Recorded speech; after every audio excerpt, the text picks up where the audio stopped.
முத்து ரொம்ப கோவமாக வீட்டுக்கு வராங்க. வந்தது மட்டும் இல்லாமல் மனோஜ்கிட்ட, டேய் நீ இப்போ பிஸ்னஸ் ஆரம்பிச்சிருக்கீல்ல, அதுக்கு யாரை உனக்கு பணம் கொடுத்தா அப்படின்னு சொல்லி கேட்குறாங்க.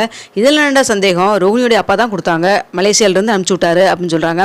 உண்மையாலுமே வாடா அப்படின்னு சொல்லி கேட்குறாங்க. ஆமாண்டா உண்மைதான் அப்படின்னு சொல்கிறாங்க. எங்கே அனுப்பிச்சி விட்டேன்னு சொல்லி சொன்னீங்கல்ல, அந்த பேங்க் அக்கௌண்ட் டீட்டெயில்ஸ் எல்லாம் காமிக்கிறியா அப்படின்னு சொல்கிறாங்க. ஏன்னா அதெல்லாம் எப்போ அனுப்பிச்சி விட்டது, அதெல்லாம் எப்படா காமிக்க முடியும் அப்படின்னு சொல்லிட்டு இருக்காங்க. அதெல்லாம் காமிக்கலாம், நீ எடுத்து ஸ்டேட்மெண்ட் எடுத்து காமி பார்க்கலாம் அப்படின்னு சொல்லி சொல்கிறாங்க. அப்போது ரோஹினி சொல்கிறாங்க, எதுக்குங்க தேவையில்லாமல் இப்போ அவருடைய அக்கௌண்ட்டெல்லாம் நீங்கள் செக் பண்ணுறீங்க, உங்கள் அக்கௌண்ட்டில் ஏதாவது செக் பண்ணுறமா அப்படின்னு சொல்லி கேட்குறாங்க. அதெல்லாம் காரணமாக தான் நான் கேட்குறேன், சும்மா எல்லாம் ஒன்றும் கேட்க கிடையாது அப்படின்னு சொல்லிட்டு இருக்கிறாங்க. அப்போது நம்மளை கேட்குறா, எதுக்குடா தேவையில்லாமல் இப்போ அவங்க அக்கௌண்ட்டெல்லாம் நீ பார்க்கணுங்கிற, அதான் அவங்க வார்த்தை மேலே உனக்கு நம்பிக்கை இல்லையா அப்படின்னு சொல்லி கேட்குறாங்க. இதெல்லாம் நம்பி தான் இப்போ நம்ம எல்லாருமே ஏமாந்துட்டுருக்கோம், எனக்கு இப்போ தான் எல்லா உண்மையும் தெரிய வந்துச்சு அப்படின்னு சொல்கிறாங்க. அப்போ ரோஹினி, ஐயோ என்னாச்சுன்னு தெரியலையே அப்படின்னு சொல்லி யோசிக்கிறாங்க. அப்போ மனோஜ், உனக்கு என்னடா தெரிய வந்துச்சு அப்படின்னு சொல்லிட்டு இருக்கிறாங்க.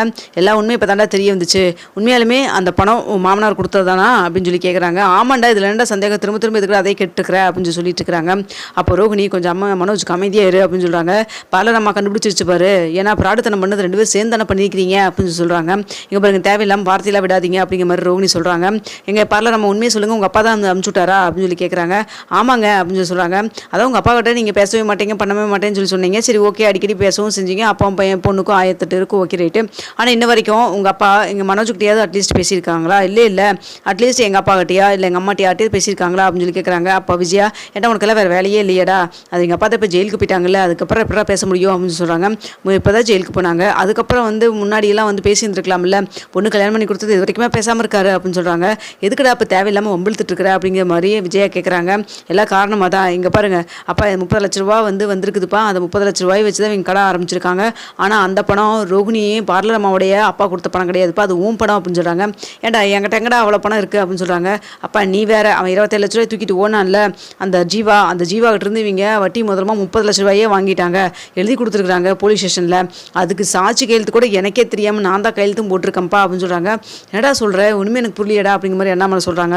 எல்லாத்தையும் நான் சொல்கிறேன் அப்படின்னு சொல்லிட்டு ஜீவாவை கூப்பிட்றாங்க. ஜீவாவும் உள்ளே வராங்க. இது யாருன்னு தெரியுதாப்பா, இதுதான்ப்பா ஜீவா, இவன் கொண்டுட்டு போனால 27 லட்ச ரூபாய், அந்த பணத்தை எடுத்துகிட்டு போனது இந்த பொண்ணு தான், இந்த பணத்தை இவன் லவ் பண்ணது அப்படின்னு சொல்லி சொல்கிறான். இதை பார்த்துட்டு என்னடா சொல்கிற, ஏங்க எதுக்குமா இப்படிலாம் பண்ண நீ அப்படின்னு சொல்லி கேட்குறாங்க. இங்கே பாருங்கள், இவ்வளோ ஃபேமிலி மெம்பர்ஸ் நீங்களே இத்தனை பேர் இருக்கீங்க, உங்களெல்லாம் நம்பாமல் அவர் பணம் எடுத்துகிட்டு வர்றாருன்னா நாளைக்கு எந்த நம்பிக்கையில் நான் அவரோட குடும்பம் நடத்த முடியும், என்கிட்டையும் நம்பாமல் என்கிட்டருந்து என்னை கல்யாணம் பண்ணிவிட்டு என்னை விட்டுட்டு போயிட்டாருன்னா என்ன பண்ணுறது அப்படிங்கிறக்காக தான் நான் இவரை நம்பவே இல்லை, அந்த பணத்தை எடுத்துகிட்டு போய் நான் செட்டில் ஆகிக்கலாம்னு சொல்லி நான் பார்த்தேன். ஆனால் போன தடவை நான் இந்தியாவுக்கு வரப்போ தான், இங்கே சென்னையில் இருக்கிறப்ப தான் எதாச்சும் இவங்களை மீட் பண்ணேன், அப்போ தான் சரின்னு சொல்லிட்டு இந்த ரோஹினி தான் விடாப்பிடியாக பணத்தை வாங்கி ஆகணும்னு சொல்லிட்டு என்கிட்ட வாங்கிட்டாங்க. லாஸ்ட் டைம் நான் ரிஜிஸ்ட்ரேஷனுக்காக வந்திருந்தேன், இப்போ மறுபடியும் எகைன் அந்த ரிஜிஸ்ட்ரேஷனுக்கு தான் வரப்போ தான் எல்லா விஷயத்தையும் நான் முத்துக்கிட்ட சொல்ல போனேன், எதாச்சியாக தான் முத்துவை மீட் பண்ணேன், அதுக்கப்புறம் தான் தெரிஞ்சது மனோஜோடைய தம்பின்னு சொல்லிட்டு, அதுக்கப்புறம் தான் சரி ஓகேன்னு சொல்லிட்டு என்ன நடக்குதுன்னு விசாரிக்கிறப்ப தான் தெரிஞ்சுது. அதான் சரி வந்தோம், என்னால் இந்த ஃபேமிலியிலேருந்து 27 லட்ச ரூபா போனதோட மட்டும் இல்லாமல் இப்போ மறுபடியும் ஏமாந்துருக்கீங்க, அதை என்னால் ஏற்றுக்க முடியல, அது மட்டும் இல்லாமல் நான் என்ன திரும்ப பணத்தை கொடுக்கலன்னு சொல்லி நீங்கள் மேலே தப்பெல்லாம் நினச்சிட்டு இருந்திருப்பீங்க, அதனால தான் சரின்னு சொல்லிட்டு போகலான்னு வந்தேன் அப்படின்னு சொல்கிறாங்க.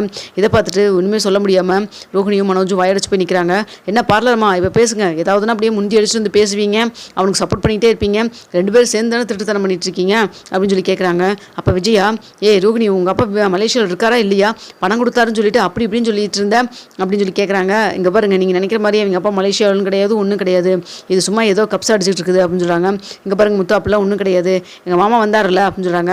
மலேசியா மாமா தானே, அவரை பார்த்தாவே எனக்கு சந்தேகமாக தான் இருக்குது, இது அவர் என்னைக்கு கையும் கழுவ மாட்ட போகிறாருன்னு தெரியல அப்படின்னு சொல்லிட்டு இருக்கிறாங்க. அப்போ மீனா சொல்கிறாங்க, ரோஹினி இத்தனை திட்டுத்தனம் பண்ணிவிட்டு என் தம்பியெல்லாம் நீங்கள் பேசுறதுக்கு உங்களுக்கு எந்த ஒரு தகுதி இருந்திருக்கு அப்படின்னு சொல்லி பேசுகிறாங்க. என்ன மீனா தான் சான்ஸ்னு சொல்லி பேசுகிறீங்களா அப்படின்னு சொல்கிறாங்க. இல்லைங்க, ஏதாவது பிரச்சனை வரப்போ எல்லாத்துக்கு முன்னாடி என்னை அவமானப்படுத்துறது, என் குடும்பத்தை அவமானப்படுத்துறது எல்லாத்தையும் தானே பண்ணிட்டு இருந்தீங்க, அத்தை ஏதோ கோவத்தில் பேசுவாங்க, நான் அவங்களுக்கும் சேர்த்து நீங்களும் சேர்ந்து தான் சப்போர்ட் பண்ணி பேசிகிட்டு இருந்தீங்கல்ல, அதனால தான் இப்போ நீங்கள் தப்பு பண்ணியிருக்கீங்க, நான் எப்படி பேசாமல் இருக்க முடியும் அப்படின்னு சொல்லிட்டு இருக்கிறாங்க. அப்போ ஸ்ருதி சொல்கிறாங்க, இங்கே பாருங்கள் ரோஹினி, நான் எத்தனை தடவை மலேசியாவில் உங்கள் வீட்டோட அட்ரஸ் கொடுங்கன்னு சொல்லி கேட்டேன், எதுவுமே சொல்லாமல் இருந்தீங்களே, எனக்கே இப்போ உங்கள் மேலே டவுட்டாக தான் இருக்குது அப்படின்னு சொல்கிறாங்க. அப்போ ரவி சொல்கிறாரு, ஏன்டா டேய், எல்லாத்துக்கும் சேர வேண்டிய பணம் தாண்டா அது, நீ ஒருத்தர் மட்டும் எப்போ எடுத்து யூஸ் பண்ணணும்னு நினச்சேன், அன்னி நீங்கள் பண்ணதும் கரெக்ட் கிடையாது அப்படிங்கிற மாதிரி சொல்லிட்டு இருக்கிறாங்க. இங்கே பாரு, யாரோட பணத்தையும் நாங்கள் எடுத்துகிட்டு போகணும்லாம் நினைக்கல, பிஸ்னஸ்க்கு இன்வெஸ்ட் பண்ணிவிட்டு வரக்கூடிய லாபத்துலேருந்து உங்களுக்கு திரும்ப நம்ம கொடுத்துடலாம் தான் நினச்சோம் அப்படின்னு சொல்கிறாங்க. அப்போ முத்து சொல்கிறாங்க, என்ன இவ்வளோ வருஷமாக அப்படியே வந்த லாபத்தை எடுத்து எங்களுக்கு கொடுக்கணும்னா கொடுத்தீங்க இல்லையே, இந்த புதுசாக வீடு வாங்கணும்னு சொல்லிட்டு 30 லட்ச ரூபாயை கொண்டு போய் இன்வெஸ்ட் பண்ணியிருக்கீங்க. அது மட்டும் இல்லாமல் மாதம் 50,000 கொடுக்குறேன்னு சொல்லி சொன்னீங்க. இப்போ தான் ஏதோ 1 மாதம் 2 மாதமாக கொடுத்துருக்கீங்க. எப்போ நீங்கள் கொடுத்தீங்க? நீங்களாம் கொடுப்பேன் மாதிரி எனக்கு தெரியல, எனக்கு தெரியாது, எனக்கும் ரவிக்கும் வர வேண்டிய ஷேரை ஒழுங்காக கொடுத்துருங்க அப்படின்னு சொல்கிறாங்க. இங்கே பாருங்க முத்து, இப்போ தான் நாங்கள் வீட்டில் இன்வெஸ்ட் பண்ணியிருக்கோம், அதெல்லாம் கொடுக்க முடியாது அப்படின்னு சொல்லிட்டு இருக்கிறாங்க.